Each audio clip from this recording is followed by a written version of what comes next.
बगल में ही रफ करता हूँ। सॉल्यूशन तो हो गया ना, यहाँ पे बगल में रफ कर रहा हूँ। एसेट का बैलेंस क्या होता है? डेबिट। लायबिलिटी का बैलेंस? क्रेडिट। इनकम्स का बैलेंस? क्रेडिट। एक्सपेंस का बैलेंस?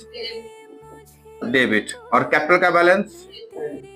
क्रेडिट। इसको आप लॉजिकली ध्यान रखिएगा। अकाउंटिंग में जितने भी सारे टर्म्स आपको मिलते हैं ना, अकाउंटिंग के अंदर जितने भी सारे टर्म्स आपको मिलेंगे, जितने भी सारे आइटम्स मिलेंगे, उन सभी को इसी 5 कैटेगरी में बांटा गया है मॉडर्न अप्रोच के अकॉर्डिंग। किसके अकॉर्डिंग? मॉडर्न अप्रोच के अकॉर्डिंग। अकाउंटिंग में बिजनेस के अंदर इस दुनिया में सामान्यता ये क्या है, इस दुनिया में जितनी भी सारी चीजें आपको नजर में आ रही हैं, दिख रही हैं, अगर वो बिजनेस से कंसर्न है तो उसको इसी 5 कैटेगरी में से किसी एक में बांटा जा सकता है। अगर आपसे मैं पूछूंगा तो आप घंटों लगा देंगे एग्जांपल्स देने में, क्योंकि आप लोग इंटरेक्ट तो करते नहीं है क्लास में।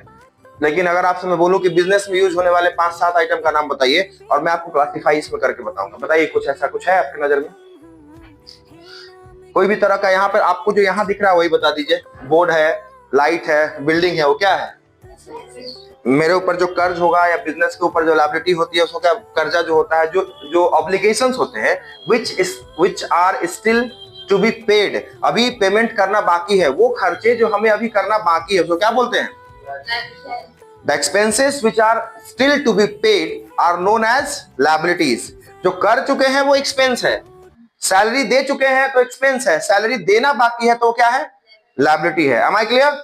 अरे बुझा? लायबिलिटी जो हमें फ्यूचर में किसी को पे करना है हमें, और इनकम हो गया जो हम रिसीव कर चुके हैं, एग्जैक्टली रिसीव हो चुका है उसको इनकम कहेंगे, और जो अभी इनकम रिसीव करना बाकी है वो हमारे लिए एसेट होता है। क्या होता है?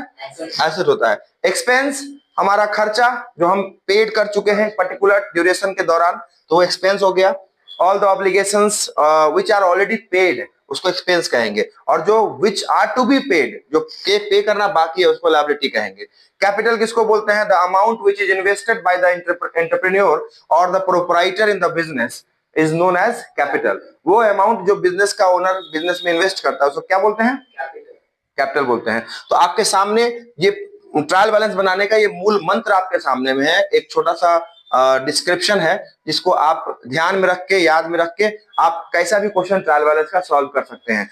एग्जाम में ध्यान रहेगा, आपको आंसर नहीं दिया रहेगा, एग्जाम में आपको जो रहेगा वो कॉन्सेप्ट रहेगा। आप कॉन्सेप्ट लेके जाएंगे और वहां उस क्वेश्चन को सॉल्व करेंगे, चाहे जो भी क्वेश्चन आ जाए। अभी जो मैंने आपको क्वेश्चन दिया ये बुक से क्वेश्चन नहीं था, बुक से था लेकिन आंसर आया ना, क्योंकि आपने लॉजिकली उस चीज को बनाया। आप किधर का, अब जैसे मान लीजिए कोई आदमी डेटर को क्रेडिट में डाल देता तो आंसर कभी नहीं आता, कभी नहीं आता। जिसका जो जहां जगह है वही